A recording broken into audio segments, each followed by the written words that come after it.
ቆበታል ሰምታችሁኛል መርፌው እዚህ ነው እንዴት አድርጎ ነው የሚደርሰው ተጨቋል ምን አገባህ አንተ እኮ በሽተኛ ነህ ዶክተር አይደለም አንዲት እናት መተው እንደው ባክዎት መጋቢ ሐዲስ ልጅ እንደ አንድ መጽሐፍ ያነባል እንደው ሾህ ምናምን ነገር ነው የሚለው እሱን ያነበበ ተለወጠብኝ አለ በኋላ ልጁን ጠራውት እንደው ለመሆኑ ጥሩ ነው ማንበብ ከየት ነው የጀመርከው ንባብ አልኩት ከኦሾ ከመጨረሻው እኮ ነው የጀመርከው አንተ ሳትወዘጉዝ ነው የጠጣው ሰምታችሁ እየሰማችሁ ነው በደንብ ስሙኝ ነቅ እስከ ጨብጭባን ጊዜ ይቅርታ በዓልም ቢሆን በቃ ነቃ እንድትሉ ነው እኔ ሌላ ምንም ትርጉም የለውም ህማማቱ ገብቷል እግዚአብሔር ይፍታ ካህን ነኝ እንድትነቃቆ እኔ ጭብጨባ ብዙ አልወድም እንደው እና ያ ልጅ ከምን ጀመረ ከኦሾ ኦርቶዶክሳውያን የተዋህዶ ልጆች ተአምረ ማርያም ሲነበብ በኦሾ አይን አይነበብም በሶቅራጥስ ላይ አይነበብም በፍቅር እስከ መቃብራን አይነበብም የድንግል ማርያም ተአምር የሚነበበው በማርያማዊ አይን ነው በንጽህና አይን ነው በሃይማኖት አይን ነው እኔ ድንግል ማርያምን እኔ ውዳሴ ማርያም ስደግም ጥርግርግ ጋርጌ ጭንቅላቴን ሰማይ ልኬ ነው የምደግመው እኔ ቅዱስ ነው ያልኳችሁ አይደለም እንዳትሳሳቱ እኔ እንደናንተው ምናልባት በእውቀት ከናንተ እንበልጣለን ምንም አንገናኝ ይሄንን እንዳይሸውዷችሁ አንዳንድ መምህር ትትና የሰራ እየመሰለ በእውቀት አንድ ነው በየጥሩ አንድ ምን ሆነው እድሜያችን በእውቀት ጨርሰ እናንተ በአጋጣሚ ሰው ሁሉ እየተሰበካችሁ እንዴት ነው እኩል ምን ሆነው በእውቀት ማኛነን ምን በልጠው በደንብ ግን በህይወት ግን ትበልጡናላችሁ የምትበልጡንም አላችሁ ምን በልጣችሁም አላችሁ እኩል ይሆንንም አለ ስለዚህ እንደው ተአምረ ማርያም ሲነበብ በሃይማኖት አይን የሚነበቡ እንዴት ይሆናል አይባልም ነውር ነው በድንግልና ጸንሳ በድንግልና ወለደችው በድንግልና ዘላለም እንድትኖር ፈቀደ እግዚአብሔር እንደው በድንግልና እንድትኖር በጸሎት አግዙኝ አላለ ምን አገባኝ በመጽዋት አግዙኝ አላለ ምን አገባኝ እንደው ቤትህን ልቀቅልኝ አላለ እኛ እኮ የተጠየቅነው ምንድነው በድንግልና ተወለድኩኝ በድንግልና ተጸነስኩኝ ተሰቀልኩኝ ሞትኩኝ ተነሳው አረኩኝ እሷን በድንግልና እየኖረች ነው እንድትጸልይልህ እንድትለምንልህ እናቴም መድቤልሃለሁ ሲል ኧረ ጌታዬ ብሎ እጅ ነስቶ መቀበል ሲገባ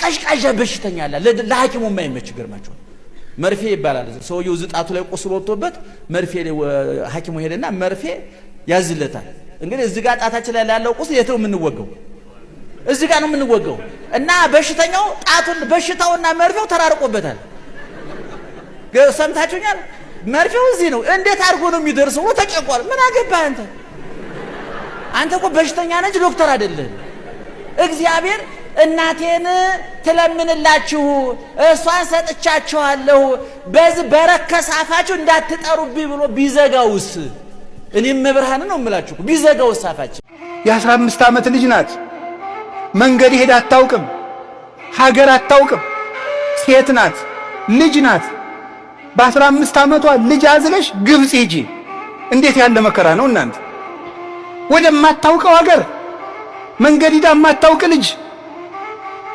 ያንደ ልጅ እናት አባት የሌላት ወደማታውቀው ሀገር በምንድን ነው የምትሄደው መኪና የለም ፈረስ የለም በቅሎ የለም ሰረገላ የለም በአህያ ለዚያውም በእስራኤል የክረምት ወራት በረዶ በበዛበት ሄዳስ ግብጽ የምታርፈው ወማን ቤት ነው የትም ማረፊያ የሌላት ለዚህ እኮ ነው ሊቁ እናቴ አንቺን ግብጽ ስትሄጂ ዓለም እንደጠበበሽ ሁሉ የኔ እናት እኔን ይጥበበኝ አላት ሊቁ እኔን ዓለም ይጥበበኝ አንቺን እንደጠበበሽ ሁሉ ያለቀሰላት ለዚህ ነበር እንዲህ ብላ ተቸግራ ሄደች እሺ 700 ኪሎ ሜትርን በእግርሽ ሂጂ እሺ እማን ቤት ነው ማርፈው መንገድ ላይ ሴት ነው ማርፈው የለም የወለድሽው ልጅ ዓለምን የሚያጠግብ ነው ግን ደግሞ እንጀራ ትለምናለች የወለድሽው ልጅ ለዓለም ሁሉ የህይወት ውሃ ነው ውሃ ይጠማታል በእግሯ ትሄዳለች አውሬ ያስደነግጣታል ኢትዮጵያን ደግሞ ዙራ ተንከራታ ግብጽ አርፋ ደግሞ ነይ ኢየሩሳሌም ሂጂ እሺ ተመልሳ መጣስ ደግሞ ያንን ለፍታ ያሳደገችው ልጇን ደግሞ ልንሰቅልብሽ ነው ተባለ አዝላ ግብጽ ድረስ የተንከረተተችለት ልጇን ፊት ለፊት አይኗ እያየ ክንድ ሙሉ ችንካር ገብቶበት ተመለከተች በጦር ተወግቶ አየችው ደምቶ አየችው ይሄንን ሁሉ ስቃይ አይኗ እያየ የተቀበለች ነው ግን ደግሞ በዚያው አይኗ ደግሞ ተነስቶ አየችው እግዚአብሔር እንደዚህ ይበል፣ ስራ ግሩም ነው። ባይኖረንም እግዚአብሔር ስራው ግሩም ነው። ጉስቁልና ቢያጠቃንም እግዚአብሔር ስራው ግሩም ነው። ዕውቀት እየተከፈለብን ብንጨነቅም እግዚአብሔር ስራው ግሩም ነው። የማምሻ ዘመናችን ድካም የበዛበት ቢሆንም ፍጻሜያችንን ስለሚያሳምረው እግዚአብሔር ስራው ምንድነው? ንገሩኝ። ግሩም ነው በሉ። ምንድነው ስራው? እግዚአብሔር ግሩም ነው። እግዚአብሔር ስራው ግሩም ነው። እግዚአብሔርን እንዲበሉት ስራ ግሩም ነው። የበላችሁ የጠጣችሁ ብቻ የለበሳችሁ ገንዘብ ያላችሁ አይደላችሁ። ሰው ስለሆንን እግዚአብሔር ስራው ምንድነው ወገኖቼ? ግሩም ነው። ግሩም ነው። ቢኖረንም ባይኖረንም እግዚአብሔር ስራው ምንድነው? ግሩም ነው። በስጦታው አይለካም። እግዚአብሔር ስለሰጠን አይደለም፣ ሳይሰጠንም ግሩም ነው። በመከልከል ውስጥ ሰጪ ነው። እግዚአብሔር የሚከለክለን የማይጠቅመንን ነው፣ የሚሰጠን ለኛ የሚበጀንን ነው። ለምንን ሁሉ አይሰጠንም፣ ምክንያቱም ስራው ግሩም ነው። ተቀብለን እንዳንጠፋ ሳይሰጠን ያኖረናል። አያችሁ፣ እናት ልጇ እንዳይታመምባት ከጣፋጭ ነገር ትከለክለዋለች። ስስታም ሆነ አይደለም፣ ልጁ በጣም ያምረዋል፣ እናት ትከለክለዋለች። እግዚአብሔር ለኛ ከእናት ልጅ በላይ ውድ ነው፣ ከአባት በላይ ውድ ነው። የአባትን እልፍኝ የሚያስረሳ ፍቅር ያለው እግዚአብሔር ብቻ ነው። ታድጎቱ ታላቅ ነው። ክብርና ምስጋና ለስሙ ይሁን። ስለዚህ የሰይጣንን ውሸት አትስሙ። ጻድቅ ማለት እውነተኛ ማለት ነው። ጻድቅ አይወድቅም፣ የእግዚአብሔርን ኃይል ፈጽሞ አይጠራጠርምና። ስላልተሳካልኝ እግዚአብሔር ስላልቻለ ነው አይልምና። ጻድቅ ዘይትገደፍ ይሪኩ፣ ጻድቅ ሲወድቅ አላየሁም፣ በእግዚአብሔር ኃይል ስለሚያምን እግዚአብሔር ይሰራል። ስትገባ እግዚአብሔር ይችላል በል። ጥያቄ የሚመለስልህ ባለመመለስ ሊሆን ይችላል። ጠይቀሽ ባለመመለስ ሁሉ ተመልሶልሻል። እንደ ቅዱስ ጳውሎስ አልተመለሰለትም። አሞት ጠይቆ አልፈወሰውም። እግዚአብሔር እያመመ ስራ ኃይሌ በድካም ይገለጣል። እግዚአብሔር እንዲህ እየወጋው ይፈውሳል። ይሄ ሰው ብሎ እኔ ባንተ ላይ የምሰራውን ተአምር ይይ። ቅዱስ ጳውሎስም እኔን ያልፈወሰ እግዚአብሔር እናንተን እየፈወሰ ነው ብሎ ሰብኳል። ንገሩኝ እስኪ። አልሰበከም። እግዚአብሔር ፈዋሽ ነው እያለ ሰበከ። እሱ ግን እየወጋው ነበር። እያመመህ እግዚአብሔር ፈዋሽ ነው በል። እየራበሽ እግዚአብሔር መጋቢ ነው በይ። ምክንያቱም በልተው የሚሞቱ አሉ። ሰዓት በይ ትኖሪያለሽ። ማን ስላለ ካንቺ ጋራ? እግዚአብሔር ስላለ እግዚአብሔር ይኑር ከኛ ጋራ። ለውድቀታችን ትንሣኤ፣ ለሞታችን ሕይወት፣ ለማጣታችን ማግኘት፣ ለራቁትነታችን ልብስ ማን ይኑር ከኛ ጋር ወገኖቼ? እግዚአብሔር ይኑር። ክብርና ምስጋና ለስሙ ይሁን። ስለዚህ ከምናስበው በላይ የሚያስብልን እግዚአብሔር ታላቅ ነው። ይህን አትርሱ። ኃይሉን አትጠራጠሩት። በእውነትና በሕይወት እንኖር። ያኔ አንወድቅም። ሐሰተኛው ዲያብሎስ የሱ እንሆናለን። ስንዋሽ እንወድቃለን። ስለ ተዋህዶ የዋሹ ብዙ ሰዎች አሉ።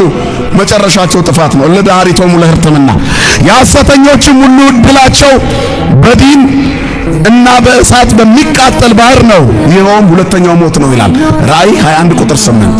ሐሰተኞች ገሃነም ነው የሚወርሱት። ስለዚህ እግዚአብሔርን ኃይል መጠራጠር ውሸታምነት ነው። ጻድቅ አያጉረመርምም፣ እግዚአብሔር አይችልም አይልም። ይሄ ውሸት ነው። እግዚአብሔር ከሃሊ ነው፣ ችሎ ይኖራል። መድኃኔዓለም ሁሉን ያስችለን ወገኖቼ። ተንኮለኛ ሰው እንኳን ስለት፣ እንኳን ምጽዋት፣ እንኳን ዝክር መሰከር፣ እንኳን የወርቅ ጥላ ማምጣት እጁን ቆርጦ ለእግዚአብሔር መስዋዕት አድርጎ ቢያቀርበው እንኳን እግዚአብሔር አይቀበልም። እግዚአብሔር የሚፈልገው የዋህ ሰውነት ነው። እግዚአብሔር የሚፈልገው ቂም የሌለበት ሕሊና ነው። ተመልከቱ፣ እግዚአብሔር ጥቀ ኄር እግዚአብሔር ለርቱዓነ ልብ እኮ እንደዚህ እኮ ነው። እግዚአብሔር ልቡናቸው ቅን ለሆነ ለእስራኤል ቸር ነው። ቅን ልቡና ላለው ጥመት ለሌለው ልቡ ለአብድ ውስጥ ተጸጋሙ አለ ሰሎሞን። የሰነፍ ሰው ልቡ በግራው ነው። ይኸውላችሁ እንዴ የሌላ ሰው ልብ በቀኝ የአንዱ ሰው ልብ በግራው ነው እንዴ? የሰነፍ ሰው ልብ በግራ ነው ማለት ሁልጊዜ ግራውን ነው የሚያስብ ማለት፣ ጠማማ ነው የሚያስብ እና ርቱዓነ ልብ መሆን ይገባል። በሰረቀለን ለጻድቃን ወለ ርቱዓነ ልብ ተፍሲት። ይሄ እኮ ነው በቃ ርቱዓነ ልብ ለሆኑ ለአብርሃም፣ ለይስሐቅ፣ ለያዕቆብ ብርሃን ክርስቶስ ተወለደላቸው። ለጠማማው ግን ክርስቶስ ሐዘን እንጂ ደስታ አይደለም። ይሄ ጾም ሲያልቅ ክርስቶስን ልደት እናከብራለን። አዎ በሰረቀ ለጻድቃን ብርሃን ክርስቶስ ለጻድቃን ለአብርሃም፣ ለይስሐቅ፣ ለያዕቆብ ተወለደ። አንድም መጽደቅ ለሚሹ ሁሉ ተወለደላቸው። ለጠማሞች ግን ተወለደባቸው። ዝንቱ ሕፃን ስዩም ለድቀቶም ወለተንሥኦቶም። ይህ ሕፃን ለውድቀትም ለትንሣኤም የተሰየመ ነው።